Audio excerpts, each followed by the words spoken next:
Our Filipino people have been left uncertain, confused, deliberately kept in the dark regarding the true intentions behind the continuing and increasingly belligerent efforts to append the new Senate leadership and, worse, to amend the Constitution.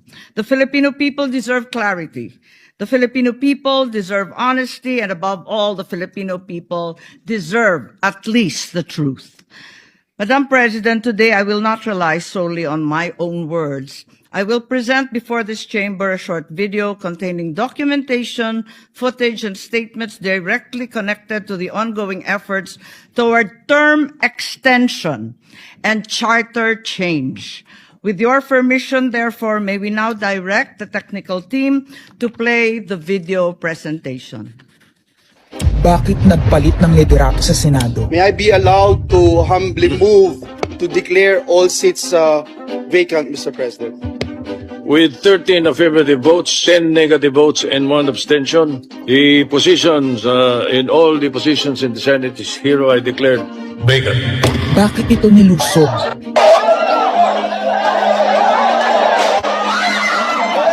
Bakit patuloy ang pananakot? Talagang garapalan, obvious na obvious, iniisa-isa ang majority. Bakit may panggigipit? Pinakakasuhan ng Ombudsman si Senator Rodante Marcoleta ng plunder at indirect bribery.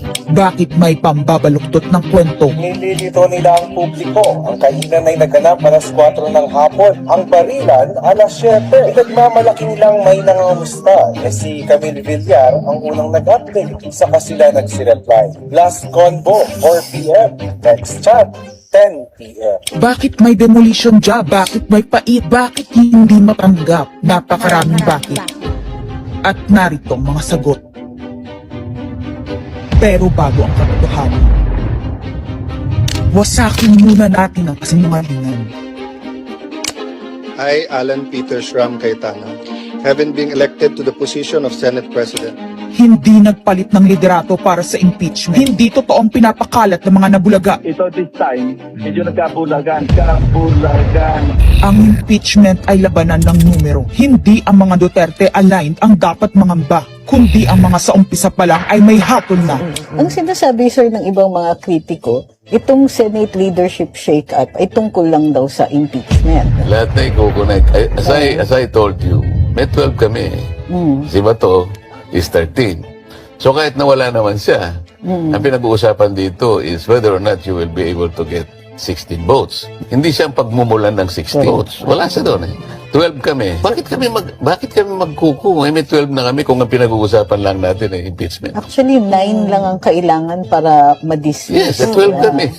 So it's more than the required votes. But that's not the point. Ang ano kasi pinipilit nilang i-connect doon. Kaya ako natatawa. Where is the connection there? Gusto pang ipa-inhibit ang mga tinatawag nilang Duterte-aligned senators. Nananawagan pa ng partial kuno at pagiging patas. Pero sa publiko, may mga pahayag na hindi makakatakas. While VP Sara is in power, the threat of a full-blown Duterte comeback is still a very real and present danger. Bakit ganito ang desperasyon? Bakit hindi maikubli ang gigil? No. Bakit natataranta ang lahat? Mr. Speaker, I move to endorse to the Senate the resolution setting forth the articles of impeachment. Narito ang pagsisiwala. Noong April 22 sa Soler, nagkita si Tito Soto at House Speaker D para pag-usapan kung ano ang papakialaman sa 1987 Constitution habang nakaupo si Bongbong Marcos. Kasama ni House Speaker D ay si South Cotabato Congressman Ferdinand Hernandez. Kasama ni Soto ay ang dating Senate Secretary na si Mark Mendoza. Konas ang gusto nilang mode ng charter change. Muling isinusulong sa Kamara ang charter change o pag-amyenda sa konstitusyon sa pamamagitan ng Constitutional Convention. Is something big brewing inside the government to claims of a possible no-election scenario. Ang pag-aamyenda ng konstitusyon sa pamamagitan ng Constituent Assembly. At para makakuha ng suporta sa Senado at sa Kongreso, ito dapat ang mga nilalaman. Dapat ma-extend ang termino ng mga senador at congressmen na mawawala na sa pwesto by 2028. ang eleksyon sa bawat senador ay magiging by region. Nagdiskusyon sila kung 2 o 3 senador per region. Kinumpute nila kung mayroong 18 regions, nasa 36 o 54 ang magiging senador. Lumutang din ang usapang para hindi makaporma si Inday Sara sa 2028, gawing 50 years old ang edad ng pwedeng tumakbo. Pero nagpanukala rin si Soto na pwedeng gawing 35 years old para kay Vico Soto.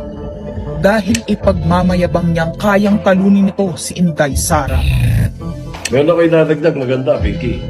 Ibaba natin ang edad ng presidente to 35. Magagaling ng bata ngayon eh.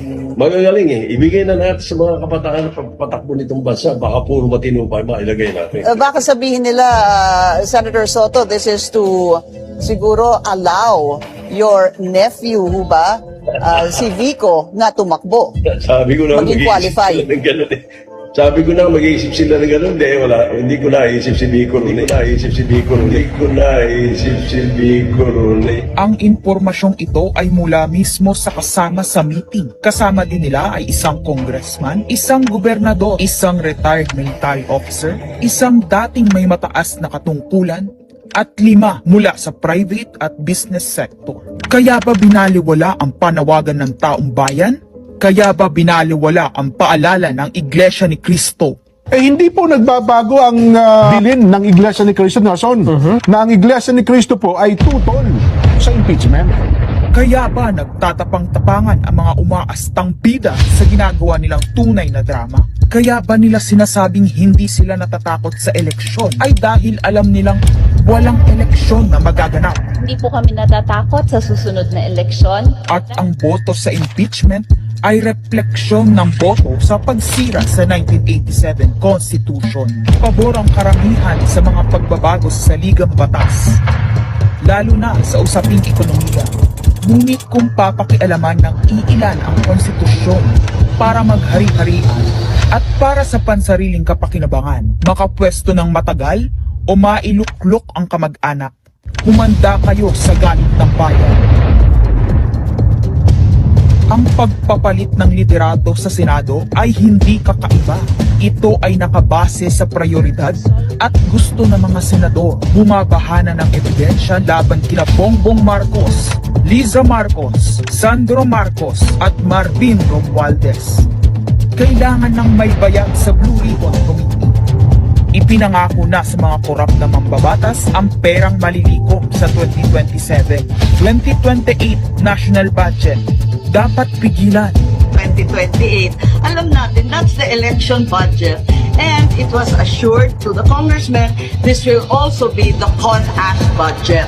Nagiging isa ng malaking sindikato ang pamahalaan. Sinusuportahan ito ng mga dating kalaban, mga tinulungang manalo noong nakaraang eleksyon, mga may galit sa nagdaang administrasyon. Lahat sila kasama ng pinakamalaking troll farms at ilang bahagi ng mainstream media ay pinagagana ng 2 bagay. Pera galing sa korupsyon, galit sa mga Duterte. Mahalaga ang liderato ng Senado para sa mga korap at nakasandal sa mga buwaya ng kapangyarihan. Ngunit mas mahalaga ito sa mga naninindigan na ang Senado ay bantayog ng konstitusyon na hindi dapat tinatakot, sinusuhulan at iniipit upang maging tau-tauhan. Maaaring hati ngayon ang Senado. Maaaring kanya-kanyang bersyon ng kwento. Wala nang pakialam kung ano ang totoo. Isa itong indikasyon na gumagana ang demokrasya. Kailangan lang maalala ng bawat senador na kahit sila ay may kapangyarihan, hindi dapat nila malimutan magpakatao. Sa kabila ng lahat ng problema, pinakamababang halaga ng piso sa kasaysayan, mataas na bilihin at gasolina, kawalan ng trabaho, halos wala nang makain, nagpapakamatay na mga magsasaka. Ang inuuna ay politika, impeachment at kung ano-anong propaganda para mabalik ang kontrol sa Senado ng mga nangako na maisakatuparan ang pagpapahaba ng panahon sa kapangyarihan. Kung magde-deny yung mga nandoon sa meeting na yon at pabubulaanan yung aking sinabi, then sasabihin ko kung sino ang nagsiwalat sa amin. Kasi magugulantang ang buong bansa pag siniwalat ko kung sino yung nagsabi sa amin.